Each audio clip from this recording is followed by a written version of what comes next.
Hello! இன்னைக்கு முக்கியமான ஒருத்தவங்களுக்கு ஒரு சின்ன கிஃப்ட் தான். கிஃப்ட்டுன்னு கூட சொல்ல முடியாது. ரொம்ப நாளா ஏதாவது குடுக்கணும்னே தோணும்.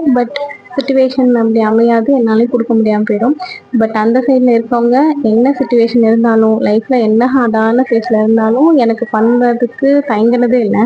அவரு எப்படின்னா, நானு லைஃப்ல தோத்து போய் ஒரு ஃபேஸ்ல இருந்தேன். அப்போ நான் இருக்கேன்னு சொல்லி என் கூடயே ட்ராவல் பண்ணிட்டு இருக்க ஒருத்தர் தான். ஆம். இது ரொம்ப பெரிய கிஃப்ட்லாம் இல்ல. ஒரு டோக்கன் ஆஃப் லவ் அப்படி சொல்லலாம். நெறைய சண்டை வரும். நெறைய அடிச்சுக்குவோம். இந்த கிஃப்ட் குடுக்கும்போது கூட பெரிய சண்டைக்கு அப்புறம் தான் நாங்க போகவே செஞ்சோம். லைஃப்ல நமக்குன்னு ஒருத்தர் இருக்கணும்னு சொல்லுவாங்க. ஸோ அந்த மாரி தான் இவருமே. உன்னைக் கண்ட நாள் ஒளிவட்டம் போல் உள்ளுக்குள்ளே சுழலுதடா. அண்ட் எவ்வளோ பேருக்கு இந்த பழக்கம் இருக்குன்னு தெரியல. நானு ரெகுலரா மேக்கப் ப்ராடக்ட்ஸ் அந்த மாரி யூஸ் பண்ண மாட்டேன். வாங்கி மட்டும் வைப்பேன். பாய்ங்க.